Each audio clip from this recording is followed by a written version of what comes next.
and welcome back to another episode of Veach Season. We are your guest hosts, Rocky Magaña and Kramer Sansone, filling in for Chiefs General Manager Brett Veach, who yet again for the 164th consecutive episode, don't count our episodes, this is episode 164, just take our word for it, across all platforms. But yeah, 164th consecutive week where Brett Veach is previously engaged and occupado. So we, being the team players that we are for Chiefs Kingdom and Chiefs organization, have graciously stepped in yet again to man the helm for yet another action-packed and scintillating episode of each season. We're going to get naughty today. I can't actually tell you how naughty we're going to get. I'm just assuming because everything just goes off the rails normally and we end up saying things that we don't mean to say, that cause my wife, when she listens to the podcast, to just roll her eyes and think, why did I marry this man? He's such a ridiculous human. And even as I'm saying that now, Kramer, it's not true because my wife doesn't listen to this podcast. I mean, I was going to say, because I don't think my gal doesn't either, my fiance. No, my wife wouldn't be caught dead listening to me talk about, listen, all week long, I do nothing but talk about the Chiefs and watch her face just glaze over. And with me just talking about the Chiefs nonstop, she's not going to voluntarily listen to my voice for another hour when she has she gets maybe 90 minutes a week of peace and quiet in her car to and from work in order to listen to whatever she wants. And she's going to listen to me. I mean, maybe she'll listen to you because you have the sexiest voice. I would say that in all media across the board. You should be in telenovelas. Your voice is so sexy. You know what? I appreciate that, Rocky. I honestly cannot wait until we read her 5-star review that she's going to leave on this episode, or some other episode that may not be ours. I can't wait to that day when we do read that. You know what's going to happen. She's going to go on there, drop a 5-star review, and she's going to be like everybody else. She's going to be like, Great British Chiefs Show is my favorite podcast to listen to. Show and BK are awesome. Serta, keep up the good work. Not even mention us. Not even mention us. Not even a word. My own wife is just going to be like, just crickets when it comes to Veach season. I cannot wait, dude. Yeah. I also wouldn't be holding my breath for a 5-star review. It's not happening. Hey, it might be in the works. You never know. But yeah, moving on. So it's that time of the week, everybody's favorite time of the week, right at the top of the show, where we ask, "What's hot with Kramer Dog?" Kramer Dog. So this week I worked the red carpet event where they showcased the ring ceremony, and I'll tell you what. It was a fantastic time. We'll talk a little more about it after this. But what I got was the first question you basically ever gave me to ask Kadarius Toney. And I was at the entire time talking to other media members there. So we got there early. So I was like, I want to ask Kadarius Toney a question.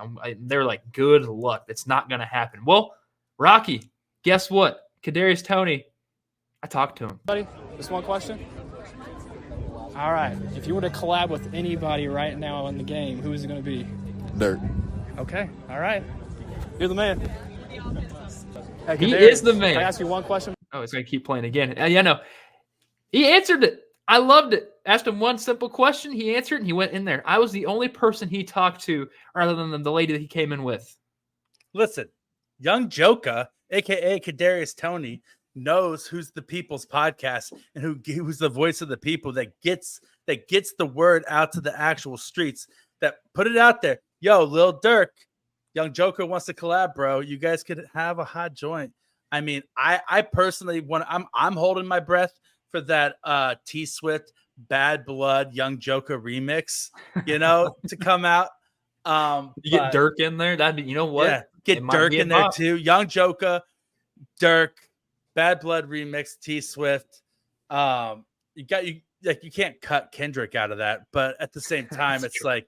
If they remixed it and they did his vocals instead, who knows? Just they each add their own verse to it. It could be hot. It could be the jam of the summer. Taylor, yo, I know you're listening. We got ideas here. we'll remix it for you. We'll get Serta to remix an entire Taylor and Young Joker collab album, like best of Taylor Swift hits, all Young Joker and Lil Durk remixes, top of the charts. And then Kadarius Toney would have another revenue stream because I'm not sure that he's going to be playing football. That better be a one-hit wonder on that in order he can, coast the rest of his life. Yeah, which seems to be something that he would enjoy doing. That's true. Very true. But yeah, so Kramer, you were on the red carpet. Yeah. At the Chiefs ceremony as the official correspondent of each season to the red carpet, out there talking to people, shaking hands, hobnobbing, rubbing shoulder to shoulder with the elites of Kansas City, of the NFL. Let's be honest, right? You spoke, you spoke to the Chiefs CEO and chairman, Clark Hunt. Yep. At one point. Got to shake his hand. I actually called him Clark by his first name. I don't know if I was supposed to do that or not, but you know what? I did. I asked him a question, though. The thing I asked him was, does this get old? And he just had that, that type of caught you off guard type of laugh. Got that awesome. And you know what? He said, no, man, this doesn't get old. This is awesome. Yeah, but at least he was nice about it. He wasn't like, no, dumbass. It doesn't ever get old winning Super Bowls. I think it helps because when I asked him the question, I also had my big cheesy grin on and my laugh with it because I know it's just like a softball, hit it out of the park type of question. Yeah. No, it was awesome getting to have to actually be next to Clark Hunt. I felt like there was an aura about him that was giving his presence off to every single person there, and it was spectacular. He's a great man. I mean, he's made every single one of our Chiefs fan dreams come true. He finished the mission that his father started. Yeah. I'm with Chris Jones in the sense that, if you got something bad to say about my owner, you can catch the double birds also. Because I understand that the players you deserve upgraded facilities and locker rooms and all that sort of stuff. But from a fan's perspective, I care about championships and watching the team win. And he has delivered that in spades. On a possibly historic pace, right? The Chiefs were able to complete the three-peat this year. So I think that there's an argument to be made that he's the best owner in football for fans, from a fan's perspective. And so, dude, totally awesome. It's okay that you called him by his first name. Okay, I was making sure on that because I was like, man, did I just overstep my boundaries by a lot? Because I was calling everybody by the first name when they're walking by to get their attention. Like, hey, I want to talk to you. Come talk to me. And one guy that I got his attention when he kept walking by was Harrison Butker. I wanted to say something to him. I wanted to ask him a question. To be like, what's it like being the most accurate kicker in the league? Like, you literally have a golden boot. Could not get to ask that question.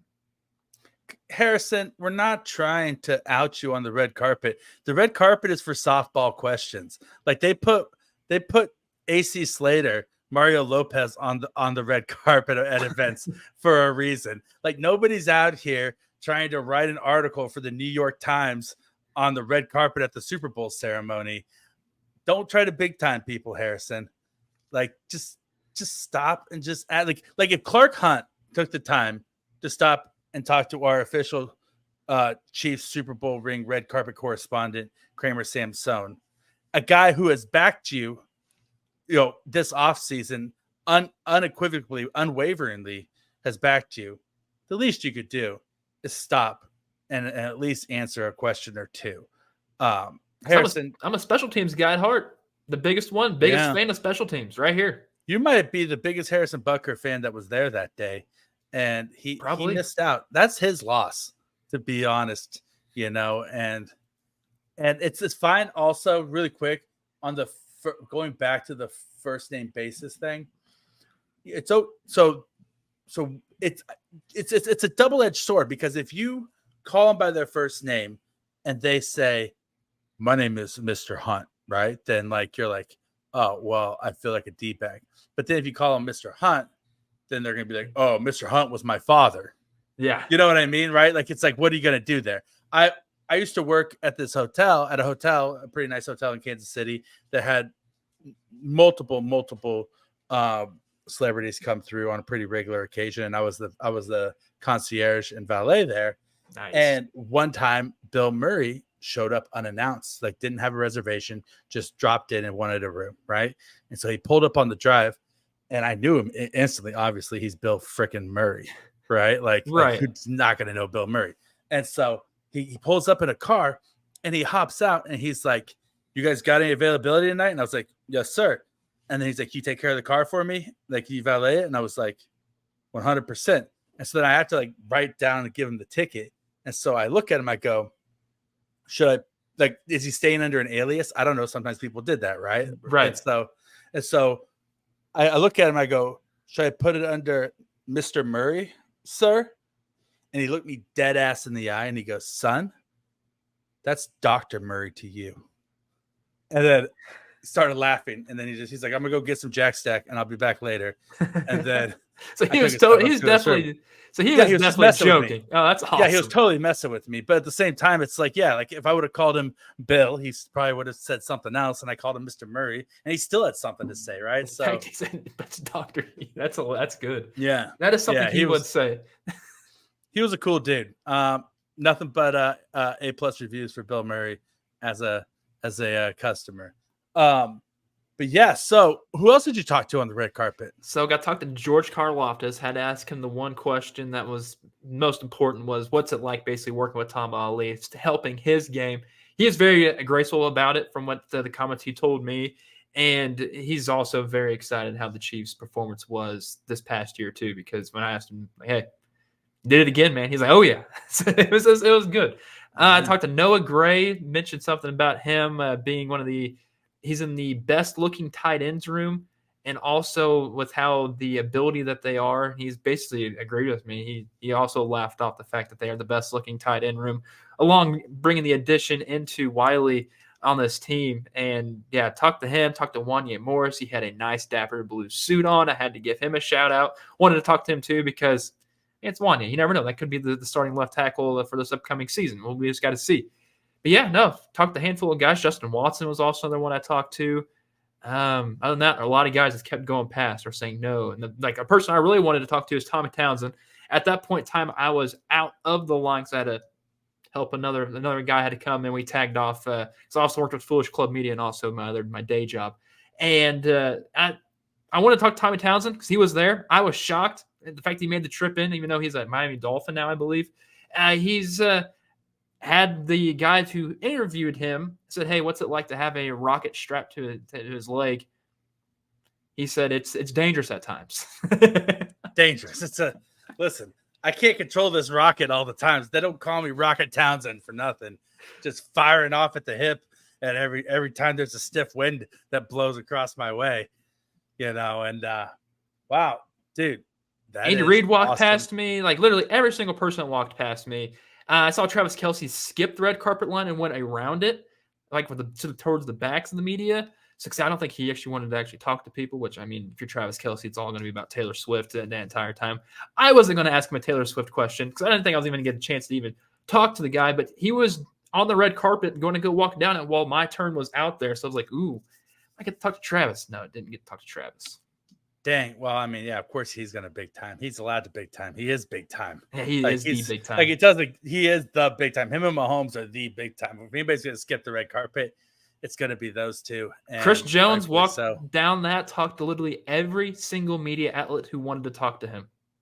That's because Chris Jones is a GD national treasure. Yep. He is so much everything respect for that you guy. Want in a superstar. Oh my gosh. I love Chris Jones so much. And I love that you mentioned Noah Gray about the best looking tight end room, because that's something that we've talked about, me and you, in our text messages, is that, you got Travis Kelce, who landed Taylor Swift. You've got Irv Smith Jr., who's a pretty handsome dude, TBH. You got Noah Gray, who looks like he should be on the cover of a romance novel. And now you got the bad boy, Jared Wiley, with his tattoos and his big, strong strapping. He looks like Noah Gray's romance novel characters, like edgy, dangerous little brother that's going to get him into trouble and he's got to go rescue him a little bit. Yeah. Like we need some real house husbands of Chiefs tight end room. Reality TV is what I think, because these boys are packing smoke. Yeah, they're just straight up smoke shows. All 4 of them. Absolutely agree. That's why I had to ask the question. Also, Kennard, who was on the Chiefs team last year, I think he's a current free agent right now. He was the very first person to show up, and the red carpet basically started supposed to start at 6. He started. I think he got there like at 5:40, and just hanging out. The next Chiefs player got there. Guess what time the next Chiefs player got there? 6:30. It was like 6:40. Yeah, he just sat there for an hour by himself. That dude sat there for an hour by himself. You know what? Making a first impression. I first guy that's always there, even to the ring ceremony. First one to show up, last one to leave, baby. No matter what. Darian Kennard. Kramer, that's awesome. That's super, super cool. And thank you for your spot on reporting, of course, and for asking the softball questions that everybody wants to know and wants to hear. Speaking of Tamba, though, you talked to. Oh, first of all, I wouldn't have asked Karlaftis what's it like to work with Tamba. The one question I would have asked Karlaftis is, when's he going to lock it down with his college girlfriend, because they've been together for a while, and she's a straight up D1 track star. I need them to get married and make some babies, so that then by the time Mahomes' kids are ready to be drafted, Karlaftis has some kids coming in a couple drafts after that, and we get Bronze Mahomes still on his rookie deal at the same time that we're drafting Karlaftis's oldest child, who has his like pass rush, Furious George, hand fighting mentality mixed with the athletic talent of a track star. That'd be impressive, actually. Just a freak of nature, right? Just tearing through offensive lines and just getting 20 sacks, in their rookie season. I need Karlaftis. Missed that question. Stop dicking around and lock it down and make a baby, secure the future of Chiefs Kingdom, George. For God's sakes. Got to put a ring on it, George. Come on now. Come on, George. You got to lock it down, man. It's time to grow up and very humble dude, by the way. Very humble. Oh, he seems awesome. Seems absolutely awesome. And he'll talk to you too. Well, they don't. He just looks like a good dude. Yeah. If you talk to you, he'll talk to anybody. Exactly. Let's be honest. Speaking of that, also with the Super Bowl ceremony, old Taylor Swift, she was following along live on IG, following along with Mecole Hardman's partners IG, and on that at the same time, she was in Liverpool for the Eras Tour first of all, but she commented, "And we got one more year of Mecole." So it turns out that Taylor Swift is a Mecole Hardman stan, which I didn't peg that, but I was shocked. I mean, listen, your favorite player isn't the best player. It's just how it is. Maybe she hit it off with Nicole's girlfriend, or however she is in his relationship. Not sure if it's his wife or not. So I'm putting that out there. I mean, there's a picture of them posing next to each other, very friendly, like they could be friends already. I think they probably are friends already. I think that's why. Maybe that's why she wanted Mecole still with the Chiefs, because she wants her familiar faces. She wants her squad, bro. She wants her squad at the game day. She wants to be able to hang out with her friends. By the way, Mecole Hardman's necklace he wore there that night, it was a jet. Fantastic. He's always icy. Every single time. Very icy. Mecole, he's always got the frostiness hanging around his neck. It might have been 99 degrees at the red carpet, but when he came there, it dropped below. If you know what I mean. Yeah, he's always feeling cool. It's like he's got enough ice that it feels like he's got an air conditioner around his neck. I mean, oof. And also, Clark Hunt mentioned, speaking of Taylor Swift, Clark Hunt mentioned this week in an interview that when Taylor came to her first game, that the NFL was, quote, the NFL marketing department was, quote, giddy. They were giddy over Taylor Swift attending an NFL game. They just saw nothing but money bags in their eyes, and they started going like a cartoon character, like bazooka, like money, like Like like Mr. money Krabs and signs in their eyes. SpongeBob. Yeah, they were straight up Mr. Krabs in it at SpongeBob because they wanted to get in on that Swifty revenue stream. Money. Yeah, no, that's Greedy. I mean, it's smart. It's Taylor Swift. She's literally the most favorite person in the world. Nobody has well, there's some people who have bad things to say about her, but those people we don't really care about. No, she's amazing. She's awesome. And wasn't she done wrong in like the last 30, 40, 50 years? Nothing. And Exactly. in the 50 years that she's been alive, she's done nothing wrong. In all 50 of the years of her life, she has never done anything wrong. And all the people that talk trash on her, let's be honest, are just like, they're like bald 45-year-old guys who are wearing Oakleys talking about how much, how intense they are about like the rule of order and law and blah blah blah blah blah. And they're just like, they're the guys that shave their head, possibly because they're balding, but also possibly because they look intense with the shaved head. And they all just have something to say about. And they also drive those big souped up trucks. Yeah, they all have huge trucks, and they all live in Florida, I'm sure. They all probably live in my neighborhood, to be honest. With John Cena? Yeah, and they all just have this weird obsession with commenting about Taylor Swift and saying this is how she should do it. For somebody who doesn't like Taylor Swift, they sure do talk about her an awful lot. You're not wrong. And I don't know much about Taylor Swift, and I never talk about her. So the only time I talk about her is when I'm with you or when a lady mentions something. I love Taylor Swift. That's why I talk about her all the time. I think she's a gem. She's a national treasure. And spoiler alert, we got a little Taylor Swift surprise coming up for you here in a minute there, Cream Dog. Oh, really? She coming on the show? Yeah. We're getting Taylor Swift live? Yeah, actually, patching in Taylor Swift live from the Eras tour right now. No, I'm joking. We don't have Taylor Swift on the show. That would be sick, dude. That would be so cool. But no, we're not that cool. Instead, since it was Father's Day this past weekend. Happy Father's Day. Yeah, thank you. Thank you very much. I haven't gone out for smokes and milk yet. And I'm still here. So that's good.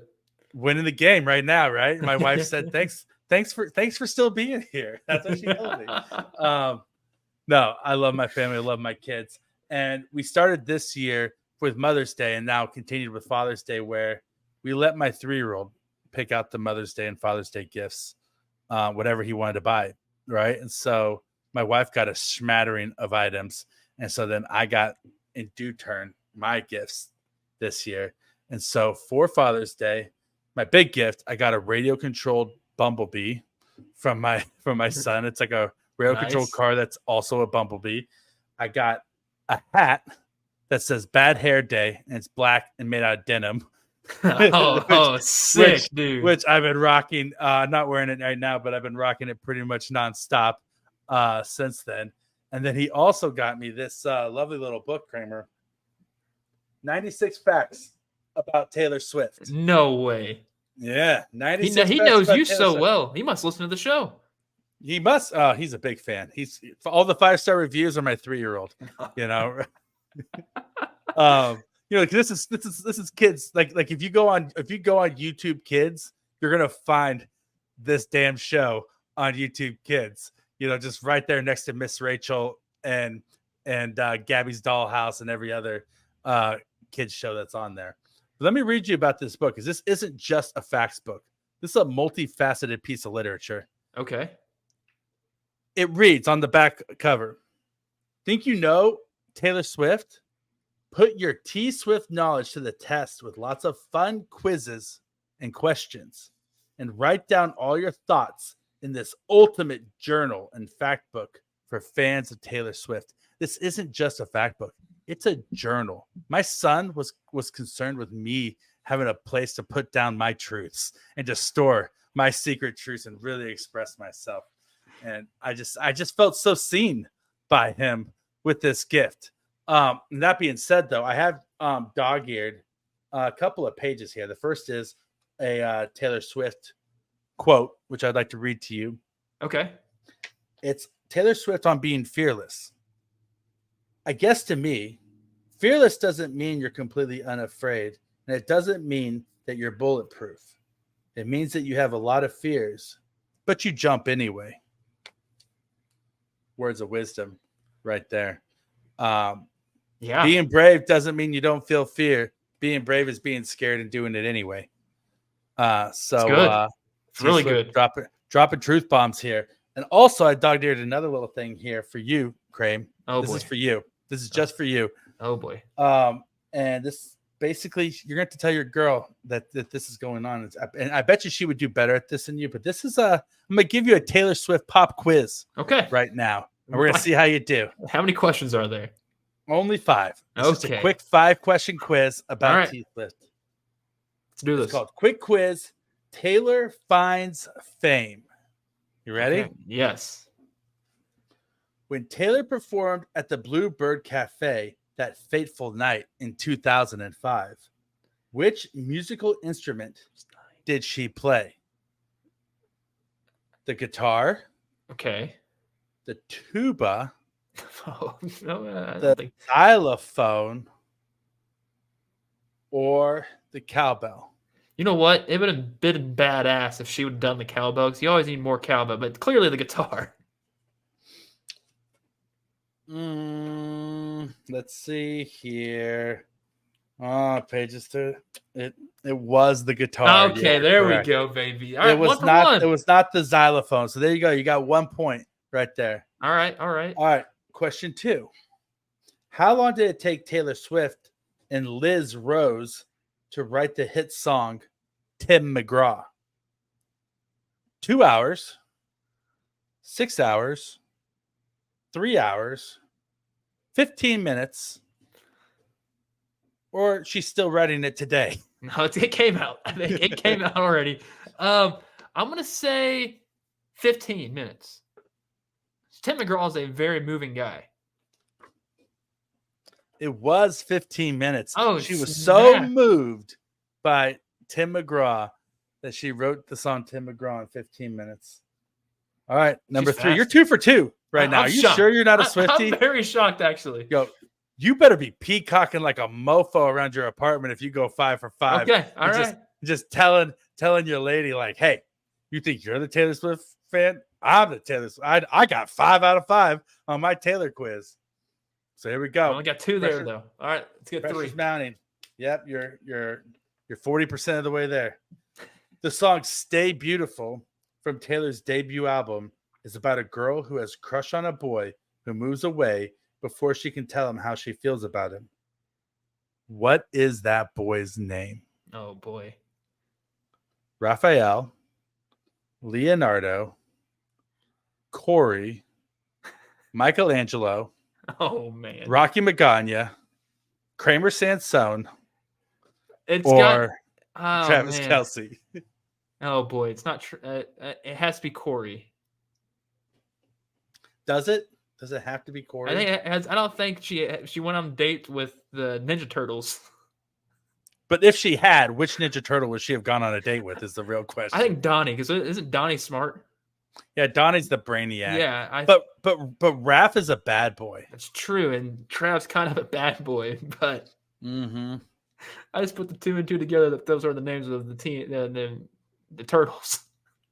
Yeah, and I mean, you're going Corey. Final answer. Yeah, Corey's final answer on this one. Corey from Boy Meets World. Final answer. Yep, Corey from Boy Meets World. You are correct. Let's go 3 for 3. 3 for 3. All right, pressure is mounting. Don't listen. I'm sweating now. You know what they say about a no-no? You don't talk about the no-no. You're talking about it right now. Come on now, Rocky. I'm talking about it right now. Hey, don't mess up your no-no right now. You got a perfect game going. Don't mess it up. Hey, don't give up your perfect game here. Okay, just don't give it up. Whatever you do, you have a perfect game going, so don't give it up. Okay? Rocky. Okay, thank you. All right. Question 4? What was the original title for Mary's song? Last Friday Night, Oh My, Firework, or Teenage Dream?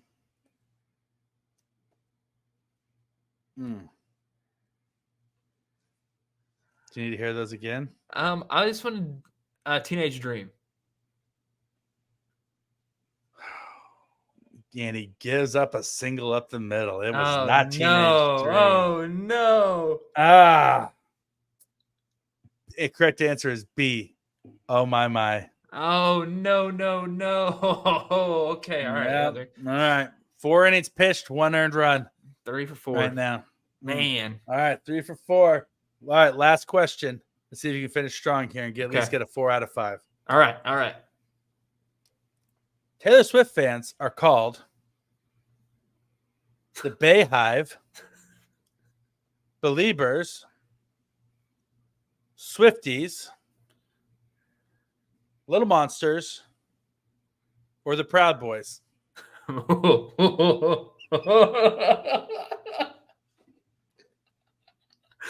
Swifties. They are the Swifties. You are correct. All right, 4 out of 5, Craig. Not too bad. Oh man, not bad at all. Oh, please leave us a 5-star review if you got all 5 of those correct, and because I didn't. Yeah, leave us a star for every single one that you got correct. Please do. No matter what. Yeah, no matter 4 out of 5 stars right now. 4 out of 5 stars. 4 out of 5 isn't bad, No, it's not bad at all. Didn't we have a 5-star review sent to us? We did actually, and thank you for mentioning it. We had 2 5-star reviews mentioned to us, and it's that time of the day where we like to talk about our 5-star reviews from our wonderful listeners who we deeply love and appreciate. Of course. So our first one of this week comes to us from a gentleman named ET13. What's up, ET? And it says best cheese podcast around, 5 stars. Best cheese podcast by a landslide. Been a loyal listener for the past few years. Rocky and Crane Dog are 2 dudes I want to have a drunk laugh with at 3 a.m. in a Waffle House. Hell yeah. Hell yeah. Could listen to our Brit buddies across the pond all day. And Show and BK are the best duo to help you end out the work week. Plus, you couldn't ask for a better MC in Serta. Keep on keeping on. Thank you, ET. ET, you are my mofo. Hard hands. Taylor Swift hard hands up for ET13. Boom, bro. Hell yeah. Yes, I have had many of a night at Waffle House at 3 a.m. and none of them have been sober. So a drunk laugh seems, if we ever find ourselves in a Waffle House at 3 a.m., Crame, with ET13, I guarantee there would be many a laugh and we would not be sober. No. But I would probably have seconds on hash browns because when I get drunk, I just need all of the potato, like all the potato carbohydrates in my body. You're trying to soak up all that stuff you just drank. Just so much of it that I just drank. It's a problem. Like I basically could eat an entire bag of potatoes when I'm drinking. That's actually kind of impressive. You might need to get into Major League Eating. That might be your outlet there. That might be your secret outlet. Well, here's a little known fact about me, Kramer Sansone. Okay. I've never lost an eating competition in my life. Not once. And I've been in a few of them. Really? Including in a past life when I worked for a local nonprofit, they had a charity oyster eating competition at McCormick and Schmick's, right? Yeah. And it was me, the nonprofit I worked for, Ronald McDonald House, and then like 3 or 4 other nonprofits, like maybe the United Way and then something else, right? Gotcha. And they had a professional eater there as our coach, right?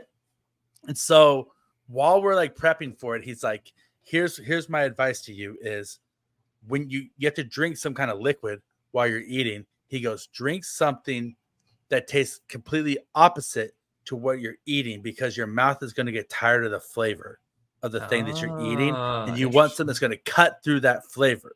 He's like, I suggest drinking lemonade. That's what I drink. And so I took his advice and I got lemonade. And so I use lemonade as my drink that I use for this oyster eating competition. And I'll tell you what, I don't know if I've ever said this live on air before, but Ronald McDonald House cheated during this charity oyster eating competition at McCormick. Really? Yeah. So the way that it was set up was cheat eating competition. I'll tell you. So the way that it was set up was we had us who were the eaters, and then we had a chef next to us who were our shuckers, right, for these fresh oysters that came out in these buckets. And so the chef would shuck the oyster, you would eat it, and the half that you ate off, you'd put it in an empty bucket, and that was your count, right? Yeah.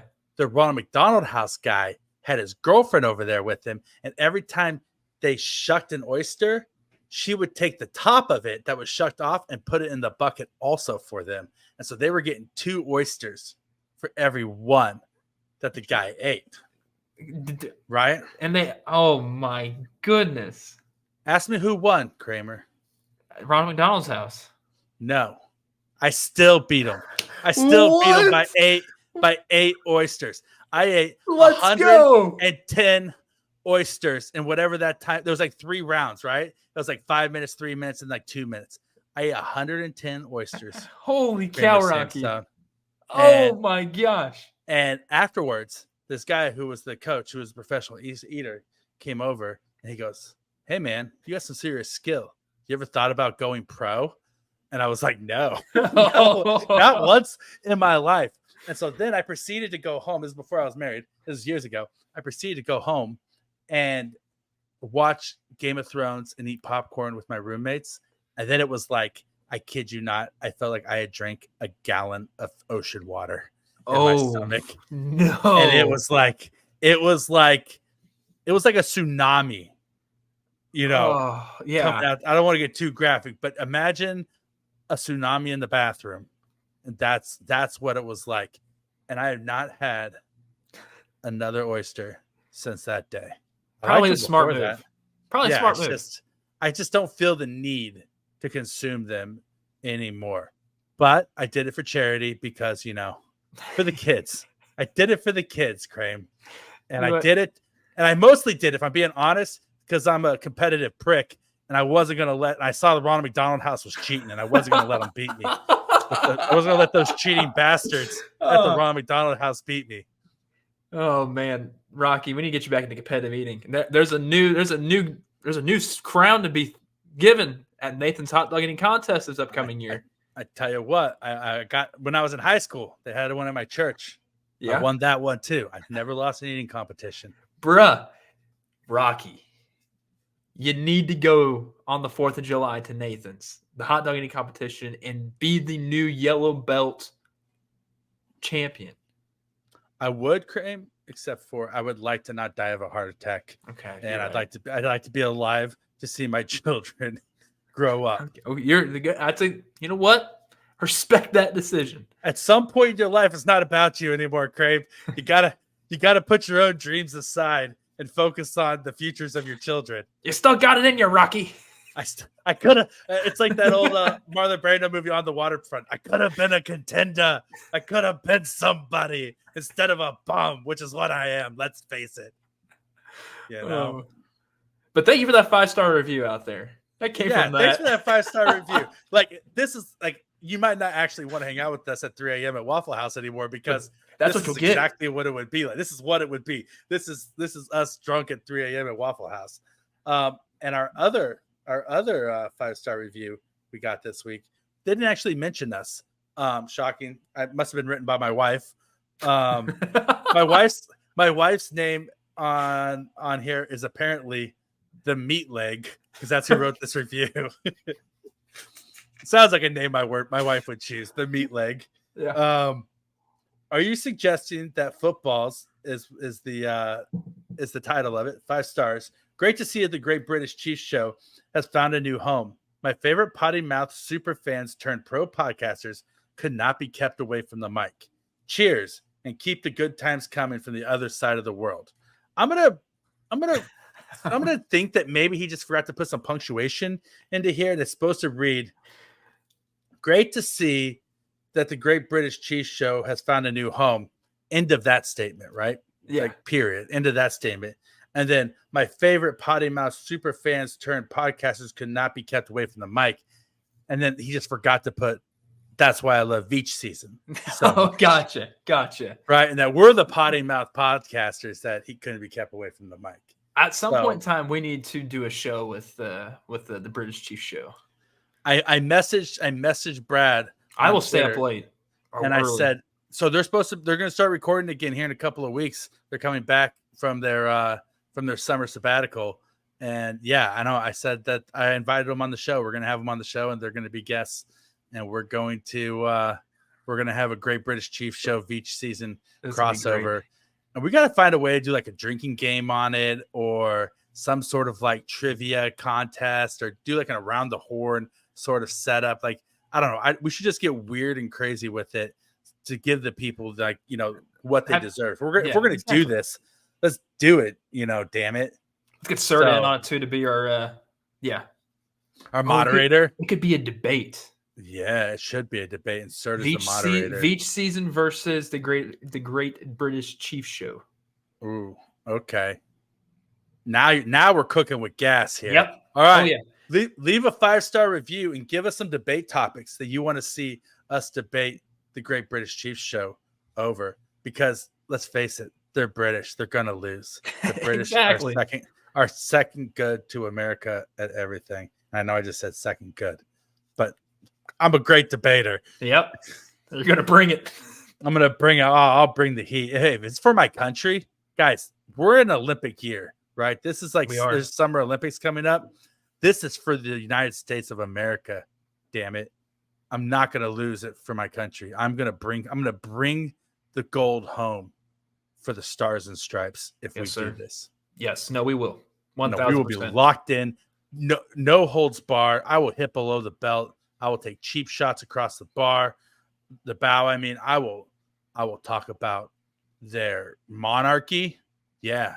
I'll talk about Kate Middleton, and I'll talk about bald Prince Henry. No, Harry. Prince William. Yeah. Prince William's the bald one. They're going to school us on that stuff. I'll talk about your bald Prince William. Keep Meghan Markle here. Meghan Markle in the United States where she belongs. Sorry, just send her back over. You can keep Meghan Markle over there where she belongs. Respect their privacy. Come on now. Yeah. All right. Let's actually talk about some real Chiefs stuff. Yeah, let's do that. All right. That's been Pop Kingdom, everybody. Thank you for rolling with us. Oh, actually, we actually have a couple more things to talk about in Pop Kingdom. Oh, boy. We do. Oh, totally yeah. So Isaiah Buggs got arrested again. Your best friend. You need to tell. What do you mean, best friend? Don't you put that on me? He's going to be one of your groomsmen. He's giving the speech. He's your best man. I hope he's not. Isaiah Buggs is Kramer Sansone's best man at his wedding, everybody. Oh, good Lord, no. I don't know the guy. Don't come at me with this guy. No. Yeah, so if being accused of violence against dogs wasn't enough, he's also now being accused of burglary and domestic violence on top of it. When we said keep your head down and focus on winning the championship, this is not what we meant, Isaiah Buggs. I didn't see him at the red carpet. Shocking. Probably because he wasn't allowed to leave the state. Oh, that's why. Okay. Yeah. Maybe. Interesting. Maybe that was a condition of his bond. Could have been. Yeah. So Isaiah Buggs out acting a fool again. Allegedly broke into somebody's house, did some burglary, then also had a domestic violence situation. Which it's bad when Antonio Brown is on social media calling you out and calling the Chiefs out for off-field issues. This latest Isaiah Buggs situation prompted Antonio Brown to tweet out 0 days since the last Chiefs arrest, as like a cartoon picture of a sign, like a 0 days since last accident, right, in the workplace. Except for it says 0 days since last Chiefs arrest. Okay, Antonio Brown. That's the alleged domestic violence abuser calling the kettle black right there. If I do say so myself, for a guy who has had as many off-field issues as Antonio Brown has, like he's at that point now where he's just trying to stir the pot as much as possible. And that's just kind of his shtick at this point. Oh, he's a meme. He's a living meme. He is a living, walking, talking meme. But at the same time, I'm not going to defend Isaiah Buggs either. But Antonio Brown, you got no room to talk. Yeah. Isaiah Buggs, I'm sorry, but Rocky, it's kind of funny. Like, I know it sucks that the reason why I'm saying funny from what Antonio Brown posted, not the situation that Bugs is in. It's just people are saying it. People are noticing it outside of Chiefs Kingdom, and you have a guy like Antonio Brown who a lot of people follow on X. It's going to be spread out there like wildfire, and I understand the meme he was going after. Pretty good, actually. Pretty good. I mean, it was a good meme. I mean, and if it was anybody else, I would give them their props. If Pat McAfee sent it out, I'd give him his props. If Von Miller sent it out, I'd give him his props. If Christian McCaffrey sent it out, or George Kittle, I'd give them their props. Yeah. I'm not giving props to Antonio Brown. Yeah, screw that guy. I don't like him. No, don't like him. Yeah, no, I agree. Not a chance. Go freeze your feet somewhere else, bud. Yeah, bro. How about you go try to sneak on the field with an illegal helmet somewhere else? That was your team, by the way. I know. I think that was he just wanted. He knew that the camera's gonna be there, so he tried to act a fool. I mean, he came in a hot air balloon to camp that year. Like, come on, what do you? No, it was acting a fool. Like the damn Wizard of Oz came in a hot air balloon. Oh my God. Yeah. So, also following up on last week's episode, I was wrong. Christian McCaffrey was on the cover. Of Madden. Still stupid. Still dumb. Shouldn't have been on the cover of Madden. I hate it too because it has him running away from Raiders defenders. Well, that's accurate. I mean, that's quite accurate. It's true. That's true. That's the only part of it that they got right was somebody running away from Raiders defenders. Probably just Max Crosby being angry, reaching like this from behind and just like slightly being out of reach, or like Max Crosby playing lights out, but everybody else on the defense playing like a complete dumpster fire, and then him just being pissed off in the post game. I'm just not gonna talk. It's funny because it's true. Also, like my meme was true, then what I just said is true. I know as well. I know. So I'm not gonna talk. So we'll do it. All right. Merry Christmas, Rocky. Yeah. Thank you very much, Kramer. Chiefs update. Andy Reid said this week, Joe Thuney is on track to be back sometime towards the beginning of training camp. He looked good, by the way. I saw him at the red carpet. He looked good. Looked very good. Looked strong. That is a very welcome news because it's been like mum's the word all offseason on Joe Thuney's timetable to come back. And nobody ever really seemed too concerned about it. But at the same time, nobody ever said like, oh, hey, he'll be back in time. Right. And there wasn't ever a ton of information about the extent of the injury or, any of that, like when it happened. And so we were just kind of all left in the dark as to seeing, like crossing our fingers that Joe Thuney is going to be ready for the start of the season because the interior, especially because regardless of who wins the left tackle job, you're going to have a very inexperienced left tackle there. So you need a very experienced left guard. Yep. You need Joe Thuney out there on the field to help him out. And it sounds like he's going to be there. He's going to be ready to go. They said if not by the start of training camp, then shortly after. So that's good. That is very welcome.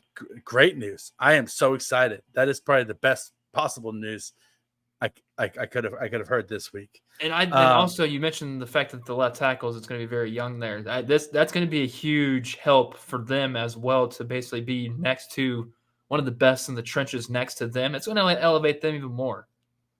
Yeah, it's awesome. Hopefully it'll help cover a Band-Aid over some of the mistakes as well. Right. I mean, they can overset on the outside to stop from getting beat a little bit because they know that he's going to be able to help on the inside. Yeah, because as early as possible, get to work. I know it's before camp possibly is when he's going to be ready, but heck, just start texting or doing whatever with the guys now. I got zero concern about Joe Thuney being ready to go. Yeah, no, same. The guy's a pro. The guy's a pros, but doing it a long time at a very, very high level. He's earned every single benefit of every doubt. With the Chiefs bringing back Mecole Hardman, I wrote an article for AP Premier this week because I was watching, and he was training with Tyreek Hill in the offseason. And Pete Sweeney over at Arrowhead Pride, our editor-in-chief, also noticed that Mecole Hardman came in to OTAs in excellent shape. He looked fast and he looked fit. And in the videos with him training with Tyreek Hill, he looks faster than I've ever seen him before from a quick twitch perspective. Now, side by side with Tyreek Hill, it's never a fair comparison for anybody because everybody looks slow compared to Tyreek Hill. But in a vacuum, Mecole Hardman by himself, coming in and out of his breaks. It's on Tyreek Hill's YouTube. You can look it up. It's him and Tyreek Hill running routes at Luther Glover's gym there in Lenexa, Kansas. And they're working on breaks. They're working on releases. They're working on quick steps, jab steps, whole 9 yards. It's about 9 minutes long, and it's awesome. And two things I think out of this is that one, we might see a better Mecole Hardman than we've ever seen before, because his biggest thing has always been like his release packages. He's been more straight line speed, his speed coming in and out of breaks, being able to put his foot in the ground and cut has always kind of been a little bit of an issue for him. And with me saying that we might see the best Mecole Hardman we've ever seen, we also might see a down year for him statistically because of just the targets that Patrick Mahomes has. Like he has Rashee Rice, Xavier Worthy, Hollywood Brown, Travis Kelce still, right? Jared Wiley even now. And so where Mecole Hardman is going to fit in that pecking order is going to be interesting to see. So he may not get the targets to get the stats that he's seen, but just because his statistics are lower doesn't mean that he's not playing better football, right? I think a lot of time we get so caught up in the statistics, but you could be a better football player than you were last year and have worse statistics because of less opportunity, right? And he didn't have his best year. He had his worst year statistically ever last year. So maybe he'll match last year. Maybe he'll be better than last year, but we're not going to see him pushing 700 yards. I don't think like we did earlier in his career, just because he's not going to have the opportunity to do so. And I don't think it's too much to ask for when it's hey, try to do your production from last season and maybe do a little bit more. It's not like we know you're not going to go out there and take over football games. Heck, there might be that time now since, MVS isn't there anymore when they need a big catch to give a notice and he's out there. He might get that big catch and it might be like, hey, that's why Mecole Hardman's still on this team. That's why they re-signed him back. He's not going to be out there just the Hollywood Brown or anything. He's just not. So if he can just get your handful of touchdowns, get your 500-ish yards, if you can even get to that mark, that's all they're asking for. They re-signed him because they trust him. And there wasn't a ton of talk about him having like buzz about him signing other places in the offseason. I know there was a couple of rumors about possibly the Bills at one point, but there wasn't ever anything really substantial about Mecole Hardman going anywhere else. And the fact that he was here in Kansas, stayed here in Kansas City, and he was still working out here in Kansas City. Like last year, he called it a homecoming when he came back from the Jets and said he was just happy to be back and that it didn't work out for him up there. It's just kind of like a prodigal son kind of situation where I think that Mecole Hardman all along was just waiting for the draft to play out, for free agency to kind of blow over, and then for him to say, okay, I'm ready to latch back on a vet minimum deal, because that's what he's looking at after last year. And if you're going to sign for a vet minimum deal, you might as well sign back with the Chiefs for that vet minimum deal and try to get another ring and play where that the coaches know how to utilize you and that you're wanted, right? And so I think that Mecole Hardman's goal all along was who knows to try to catch back on. Who knows if it was him reaching out? I mean, honestly, at that late in the season, I honestly felt like that's a Brett Veach move. Like, hey, we need another guy in here. I feel like we're thin. A lot of new guys in. It's going to be a lot to probably get them into our systems and help them understand it. And you got a guy like Mecole Hardman who already knows this system, been with this team a couple of times now, and I don't know, Jets there. And when Jets in motion, great things happen. Yeah, I think it was a mutual thing where like the Chiefs said, hey, we could use a little bit more depth here. And then also, and Mecole Hardman was saying, listen, I'm going to be fighting for a roster spot and be fighting for snaps no matter where I go at this stage of my career.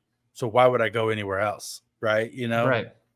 And so might as well stay, might as well stay in the situation that and that that you love. Right. And play with, and where your girlfriend is best friends with T Swift, apparently.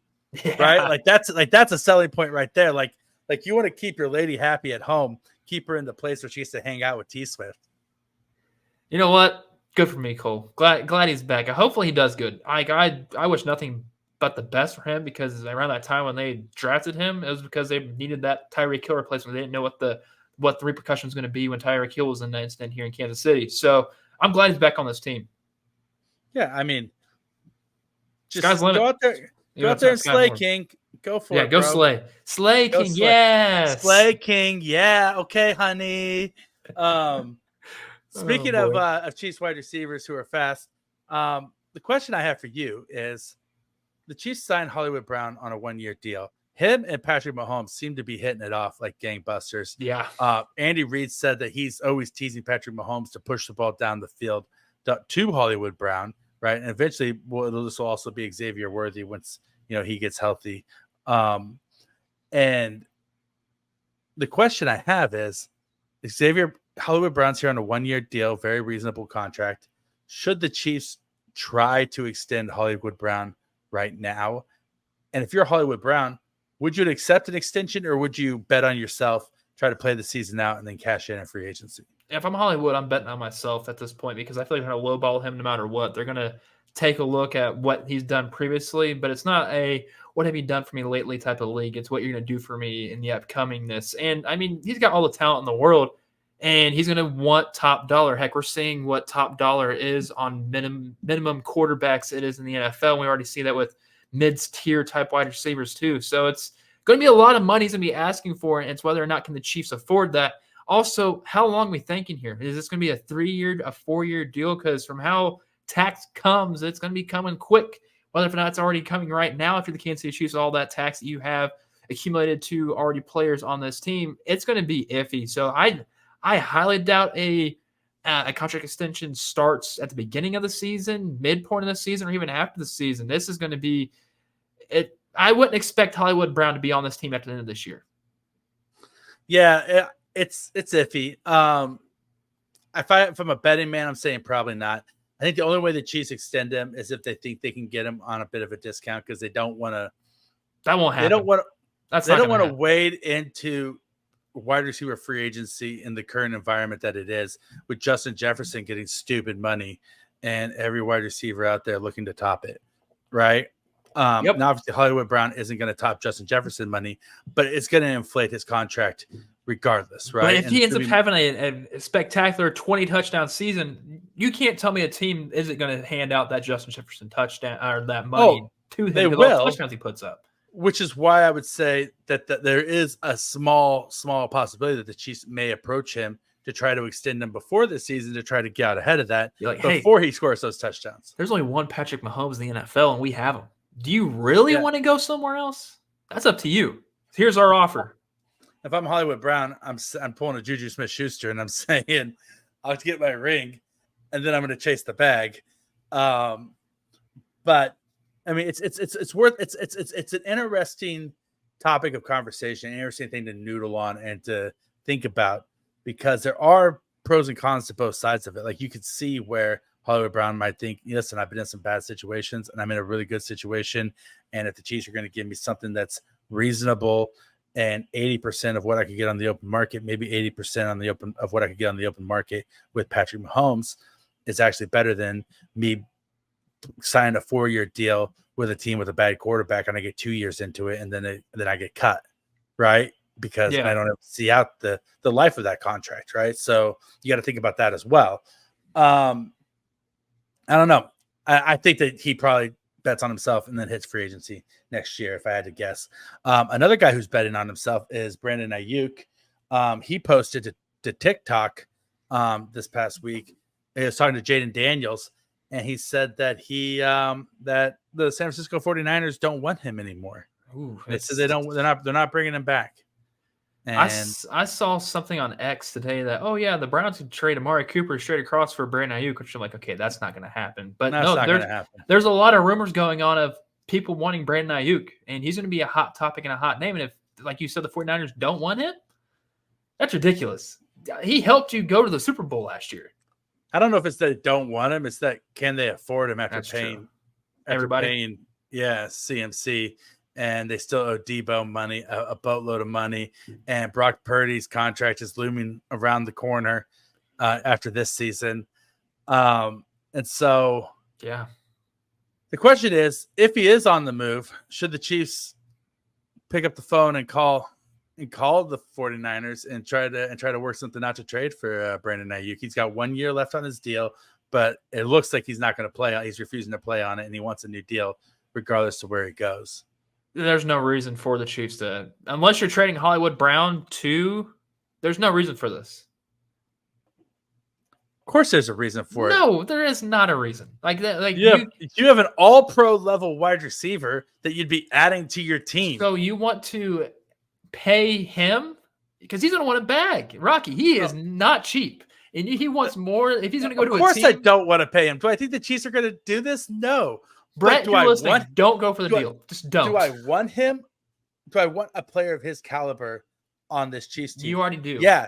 Because what's better than having a Ferrari having two Ferraris? Yeah. Okay. Do I need two Ferraris? No. Do I want to pay for two Ferraris? No.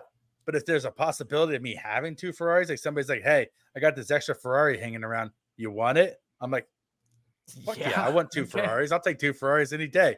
Right. And so, but yeah, no, I don't think the Chiefs should give up what they're going to have to give up in trade compensation for it. And I don't think that they're going to, they didn't pay Tyreek Hill. They're not paying Brandon Ayuk. Exactly. And if they did it, and if they're not going to extend Hollywood Brown, then they're not paying Brandon Ayuk, right? And so. Yeah, because they would have signed Hollywood Brown to a long-term deal rather than a 1 year prove it type thing. Like they're not going to, I wouldn't even consider picking up the phone if I see it as John Lynch calling me. Yeah, I'd probably pick up the phone just to say, hey, John, remember those 2 times I beat you in the Super Bowl? Remember those 2 times that you lost the Super Bowl in the second half? Do you think I want him? What do you want? You think that I need a guy that you scouted? Apparently, I'm better at my job than you are. So don't call me and tell me what players I need on my team. I'll tell you what players you need on your team, and maybe you can actually finish the job next time, John. And then hang up. And then call him back and say, hey, is your refrigerator running? Better catch it. And then hang up again, like you're Bart Simpson. Yeah. And so, yeah, I'm going to say that the Chiefs aren't going to be in on Brandon Ayuk. Would it be fun if they were? Sure. It'd be really fun. They're not going to pay that money. They're not going to get Brandon Ayuk. If anybody in the Chiefs Kingdom is saying the Chiefs are going to get Brandon Ayuk, it's wishful thinking at best. Mm-hmm. I hope watch we get proved wrong. We typically get proved wrong a lot. Yeah, it's just going to be like somehow they're going to end up trading for Brandon Ayuk, and then they're going to go through this year with a wide receiving core of Rashee Rice, Hollywood Brown, Brandon Ayuk, and Xavier Worthy, and Mecole Hardman. And they're gonna, because Mecole Hardman just goes right in there. You're right. Just slide Mecole Hardman right in there, and they're gonna score 75 points a game and win the Super Bowl by 4 touchdowns. Dude, that'd be all. Actually, that'd be interesting. That would make me a Chiefs fan actually, because the Chiefs have to win the Super Bowl in order for me to become a Chiefs fan.